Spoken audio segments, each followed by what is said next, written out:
Suatu hari, saat kota Madinah sedang dalam suasana aman dan tenang, terlihat dari tepat ketinggian di pinggir kota, debu tebal yang mengepul ke udara. Debu itu semakin meninggi, bergumpal-gumpal hingga hampir menutupi angkasa. Angin yang bertiup menyebabkan gumpalan debu dari butiran pasir Sahara yang lembut dan terbang menghampiri pintu-pintu rumah di Madinah dan berhembus dengan kuatnya di jalan-jalan. Orang-orang menyangka ada badai yang menyapu dan menerbangkan pasir, tetapi kemudian dari balik tirai debu itu mereka mendengar terbesit kabar tentang kedatangan kafilah besar yang panjang.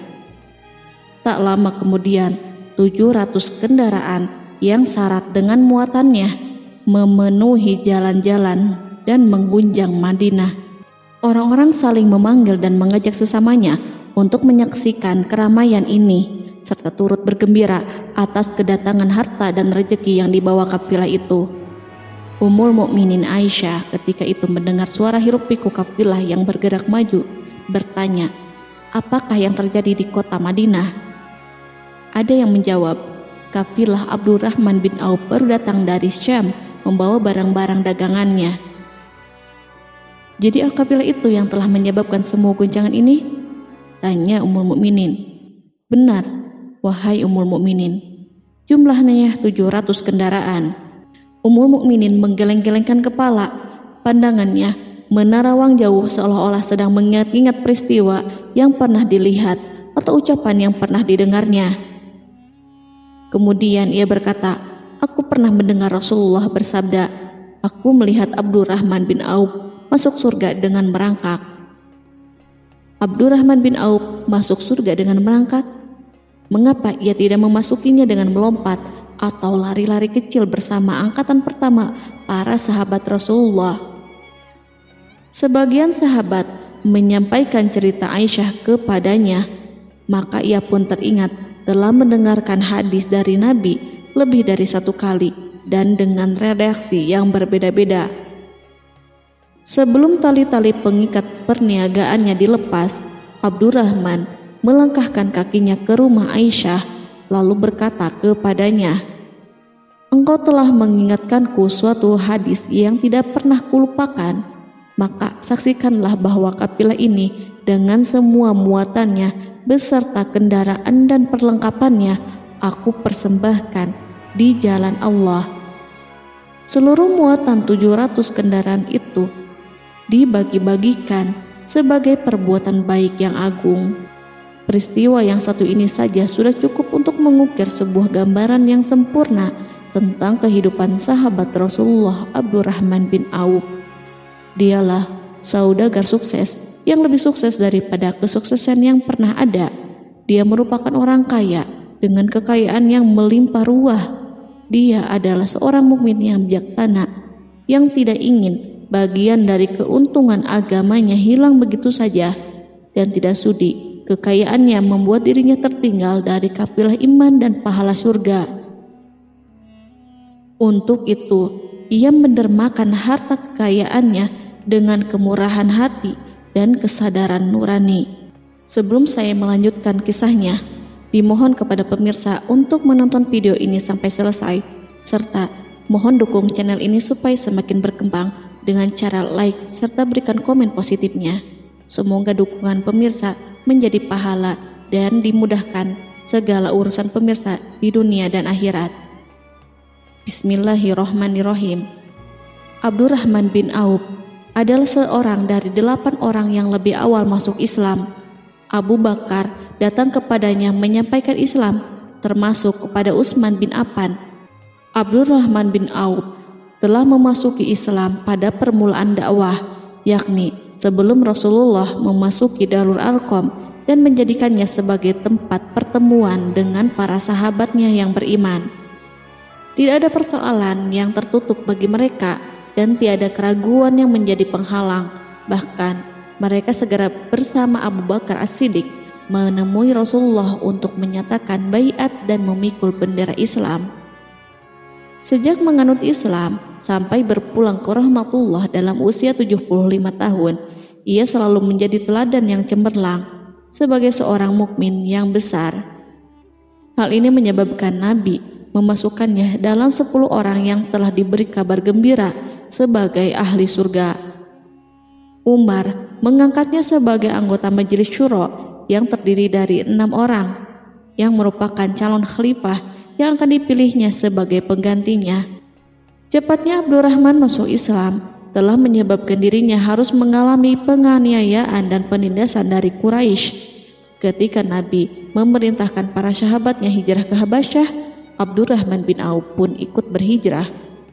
Kemudian ia kembali lagi ke Mekah, lalu hijrah untuk kali keduanya ke Habasyah, dan selanjutnya hijrah ke Madinah. Keuntungannya dalam perniagaan sangatlah besar, hingga mencapai batas yang membuat dirinya merasa takjub dan heran, sehingga ia berkata, "Sungguh aku melihat diriku ini, seandainya mengangkat batu, niscaya aku temukan emas dan perak di bawahnya." Perniagaan bagi Abdurrahman bin Auf bukanlah jenis perdagangan yang tercela maupun monopoli. Bahkan ia sendiri bukanlah orang yang berlomba-lomba untuk mengumpulkan harta atas dorongan agar menjadi orang kaya. Sekali-kali bukan itu, melainkan suatu amal dan kewajiban yang keberhasilannya akan menambah kedekatan jiwa kepada Allah dan berkorban di jalannya. Abdurrahman bin Auf adalah seorang yang kuat emosi jiwanya, di mana ia menemukan kepuasan emosinya itu dalam amal yang mulia. Apabila ia tidak sedang sholat di masjid dan tidak sedang berjihad dalam peperangan, ia pasti sedang mengurus perniagaannya yang berkembang pesat.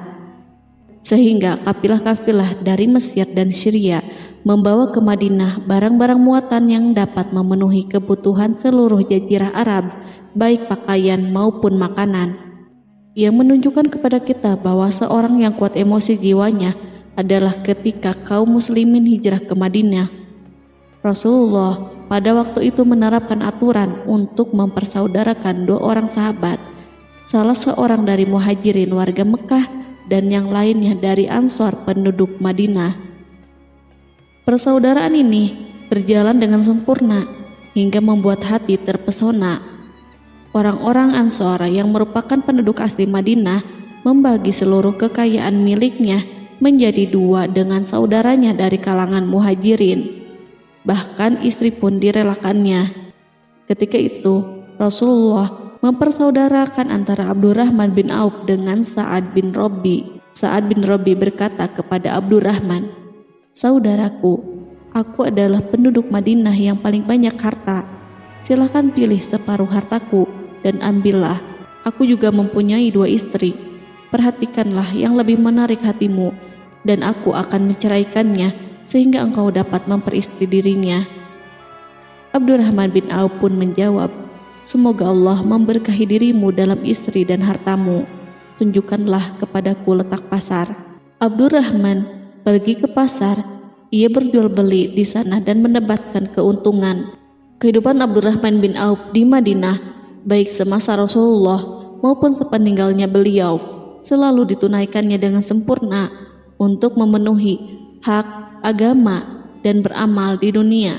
Perniagaannya sukses dan menguntungkan. Seperti diungkapkannya sendiri bahwa seandainya ia mengangkat batu dari tempatnya, pasti ia akan mendapatkan emas dan perak di bawahnya. Salah satu faktor yang membuat perniagaannya berhasil dan mendapatkan berkah adalah karena ia sangat selektif untuk berniaga yang halal dan benar-benar menjauhkan diri dari segala bentuk jual beli yang haram, bahkan yang syubhat sekalipun. Selain itu, faktor yang menambah kejayaan dan keberkahannya adalah labanya yang bukan untuk Abdurrahman sendiri, melainkan di dalamnya terdapat bagian Allah yang ia penuhi dengan baik. Ia menggunakan hartanya untuk memperkokoh hubungan kekeluargaan dan mengeratkan tali persaudaraan, serta menyediakan perlengkapan yang diperlukan untuk tentara Islam. Bila total perniagaan dan kekayaan yang lainnya ditambahkan keuntungan yang diperolehnya dihitung, jumlah kekayaan Abdurrahman bin Auf itu dapat diperkirakan dengan memperhatikan jumlah yang dibelanjakannya di jalan Allah. Suatu hari, ia mendengar Rasulullah bersabda, "Wahai Ibnu Auf, engkau termasuk golongan orang kaya dan engkau akan masuk surga dengan merangkak." Karena itu, pinjamkanlah kekayaan itu kepada Allah agar Dia mempermudah langkahmu." Sejak ia mendengar nasihat Rasulullah ini dan menyediakan bagi Allah pinjaman yang baik, Allah justru semakin melipat gandakan kekayaannya hingga berlimpah ruah. Suatu hari, ia menjual tanah seharga 40.000 dinar. Kemudian uang itu dibagi-bagikan semuanya untuk keluarganya dari Bani Zuhrah, untuk para istri Nabi, dan untuk kaum muslimin yang miskin. Pada kesempatan lain, ia menyerahkan 500 ekor kuda untuk perlengkapan tentara Islam. Pada hari yang lain, ia menyerahkan 1.500 kendaraan unta. Menjelang wafat, ia mewasiatkan 50.000 dinar untuk diinfakkan di jalan Allah. Ia juga berwasiat bagi setiap orang yang ikut perang Badar dan masih hidup, masing-masing mendapatkan 400 dinar. Hingga Utsman bin Affan juga mengambil bagian dari wasiat itu, meskipun termasuk orang yang kaya. Ia berkata, harta Abdurrahman bin Auf halal lagi bersih, dan memakan harta itu membawa keselamatan dan keberkahan. Ibnu Auf adalah seorang yang mengendalikan hartanya, bukan dikendalikan oleh hartanya. Sebagai buktinya, ia tidak mau celaka dengan mengumpulkan dan tidak menyimpannya. Bahkan ia mengumpulkannya dengan tetap merendahkan hati dan dari jalan yang halal. Kemudian harta itu tidak dinikmati untuk kepentingannya sendiri, melainkan untuk dinikmati bersama keluarga, kerabat, rekan-rekan, dan masyarakat seluruhnya. Karena begitu luas pemberian serta bantuannya, ada yang mengatakan seluruh penduduk Madinah berserikat dengan Abdurrahman bin Auf pada hartanya. Sepertiga dipinjamkannya kepada mereka, sepertiga lagi dipergunakannya untuk membayar hutang-hutang mereka, dan sepertiga sisanya dibagi-bagikan kepada mereka. Harta kekayaan ini tidak akan pernah membuat kelegaan dan kesenangan pada dirinya selama ia belum menemukan jalan untuk membela agama dan membantu rekan-rekannya. Adapun untuk selain itu, ia selalu merasa khawatir terhadap kekayaannya. Pada suatu hari, dihidangkan kepadanya makanan untuk berbuka karena waktu itu sedang berpuasa. Ketika pandangannya tertuju pada hidangan tersebut, selera makannya pun bangkit. Namun, ia justru menangis sambil berkata, "Mus'hab bin Umair telah gugur sebagai syahid dan ia jauh lebih baik daripada aku. Ia hanya mendapat kafan sehelai kain yang jika ditutupkan ke kepalanya, maka kelihatan kakinya, dan jika ditutupkan ke kedua kakinya, terbukalah kepalanya. Demikian pula Hamzah yang jauh lebih baik daripada aku. Ia pun gugur sebagai syahid, dan saat akan dikuburkan hanya mendapatkan sehelai selendang. Dunia ini telah dihamparkan kepada kami seluas-luasnya, dan hasil sebanyak-banyaknya telah diberikan kepada kami. Sungguh kami khawatir bila pahala kebaikan kami telah disegerakan balasannya di dunia." Pada peristiwa lain, sebagian sahabat berkumpul bersamanya menghadapi jamuan makan di rumahnya. Tak lama setelah makanan diletakkan di hadapan mereka, Abdurrahman menangis sehingga rekan-rekannya bertanya, "Apa yang membuatmu menangis, wahai Abu Muhammad?"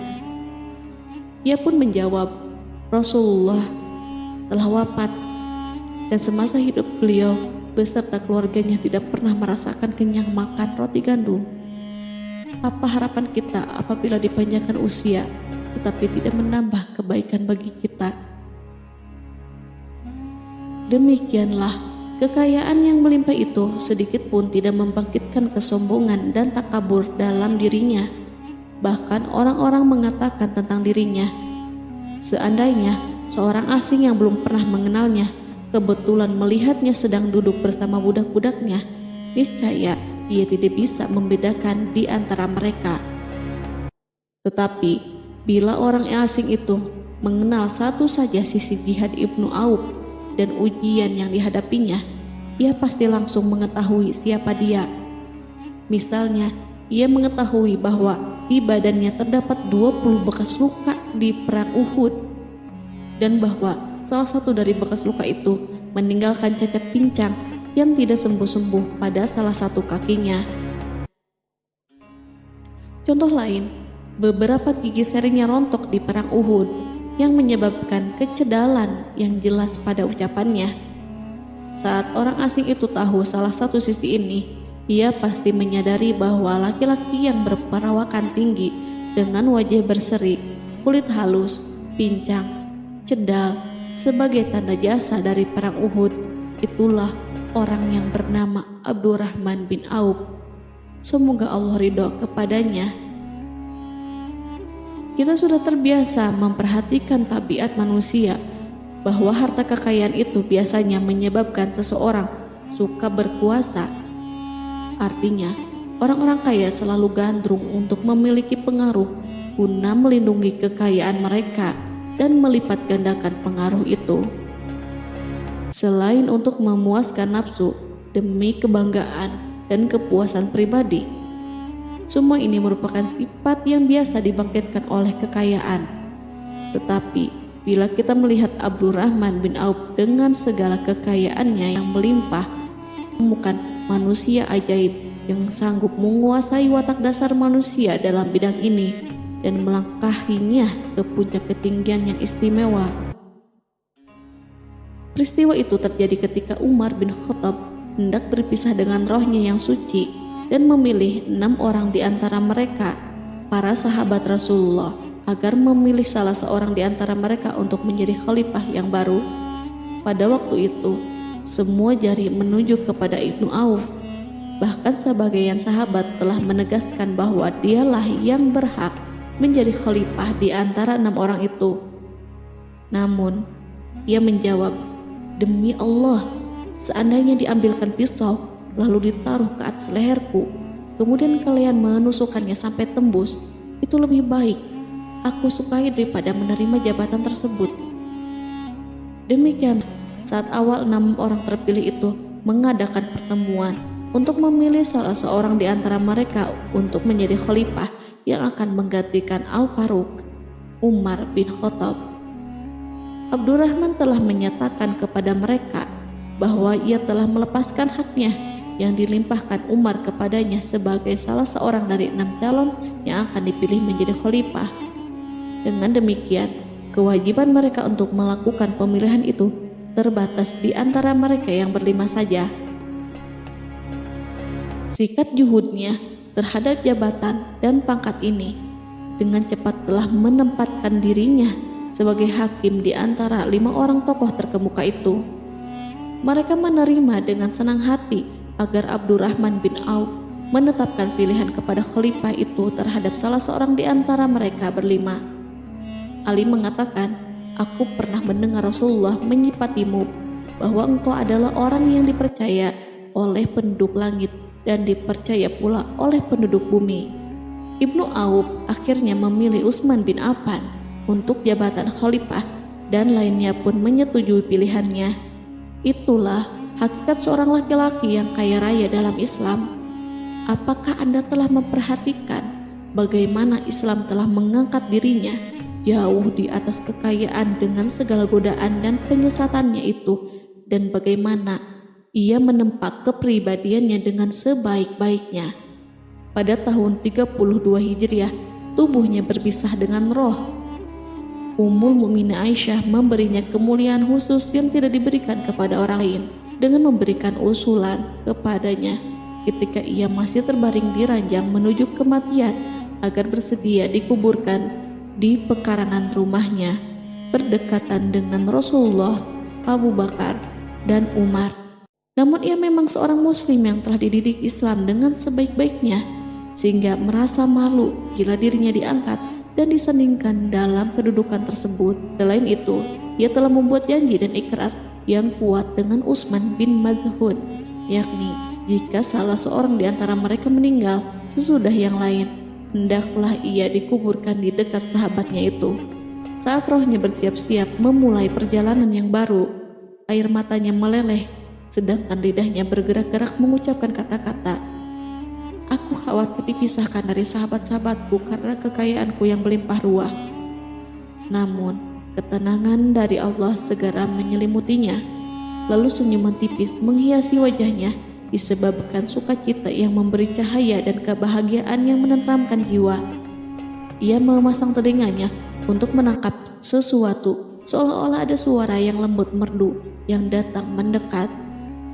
Ia sedang mengenang kebenaran sabda Rasulullah yang pernah beliau ucapkan, Abdurrahman bin Auf di dalam surga. Ia barangkali juga sedang mendengarkan janji Allah dalam kitabnya. Orang yang menginfakkan hartanya di jalan Allah, kemudian tidak mengiringi apa yang diinfakkan itu dengan menyebut-nyebut dan menyakiti perasaan penerima, maka memperoleh pahala di sisi Rabb mereka. Tidak ada rasa takut pada mereka dan mereka tidak bersedih hati. Quran Surat Al-Baqarah ayat 262.